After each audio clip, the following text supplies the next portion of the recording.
Hello and welcome to the next installment for the Bach BWV 1000, a fugue. In it we are going to check out a ton of challenging left-hand chordal fingers because it is Bach sitting at his clavier or organ and pedaling away. So let's just dive in. Bach, a fugue, BWV 1000, yet again. Alright, welcome to this first micro study. I am going to split it up into three parts because it's quite complex once it starts bumbling along. So we left it off at 34 on a C7, moving to F, into B7, and then you are going to jump 8, 6, 7, nice surround, classic jazz. Note above, note below. You'll find this in jazz a load. Down to the B7, E minor. Again, now look at this, hinge bar. 1, 1, up, and then you are going to need to do 3 and 4 on a D sharp and an A. And then slide up, keeping that bar down. We've got the G underneath there on the first finger, B, high E, and then instead of a 3, which yes is easier, I would suggest a 4, so that you can slip down into this next chord, and then a 2 on the C, and then you're into the thirds and sixes. So that's the first half of this micro study. So chunk it up.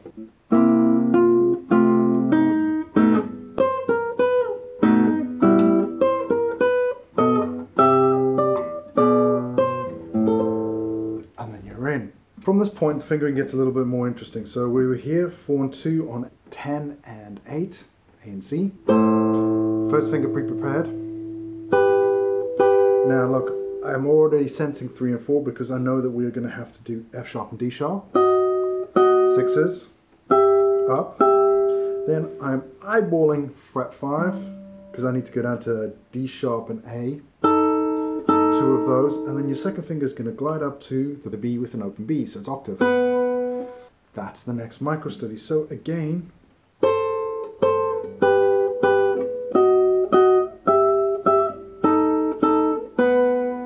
practice it as a chunk.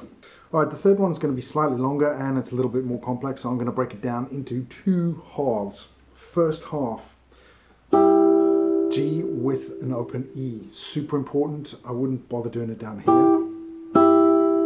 And then prepping 1 and 2 so that you can A and F sharp in with that open E again, so there is continuity through that. Bass notes are important here. Okay, super important. There's your bass note, and then underpinning that, stretch back, and then you're going to slide into that chord there, which again is a B7. Fourth finger is going to pop up for the G. And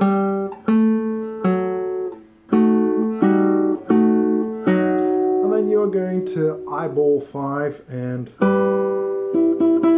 with that E on there. Now, this next bit, which is the second half, can be played a couple of ways, so I will give you my fingering first.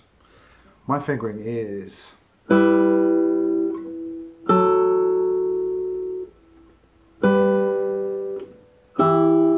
so I'm using bars. And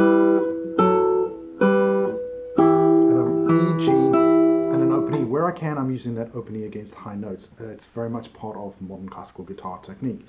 However, it is possible to bounce down to that position, 1 and 2, 2 on that E to hold it down. So the 2 stays as an anchor and should hopefully ring out across all of this.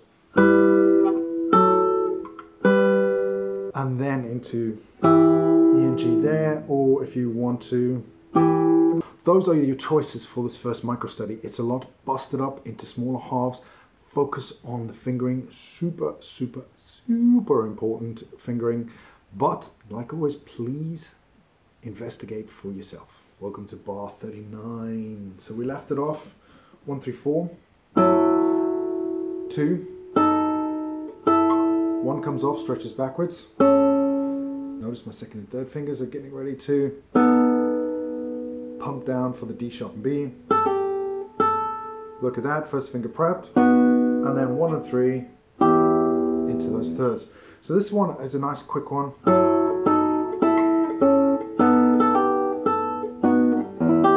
And then we're in. Nothing challenging at all. Just again, I'm keeping my ear open for those voices. Okay, bar 40, all thirds. So I'm just going to step through the fingering. It's on screen, you can follow it, nice and simple. I will give you one alternative. 1, 3. I use 3, 2, so that I can keep my third finger on. Back to 1, 3. 3, 2. 1, 2. Because we're going to switch to sixths. And then we're up. Here we go. 3, 4, 1, 2. You could do 3, 4 like that, or 1, 2. Whichever way you do it, it doesn't matter. Then you're up at 14. 3, 4 down, and then we're back into 3, 4, 1, 2. And again, notice I'm using my 3, 4 there. And then you're into the next section. It doesn't really matter which way you play the sixes. It could be it could be not great, but you could get away with just one set of fingers. It's better to be able to do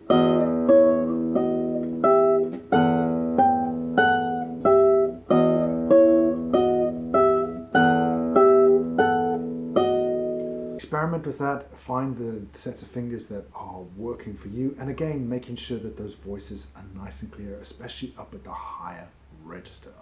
Okay, the next video in the series is going to pop along just about now, and in it we are covering the Italianate section and the cycle of fives that are coming up next. It's a fantastic section, and again has a couple of alternatives to the arrangement.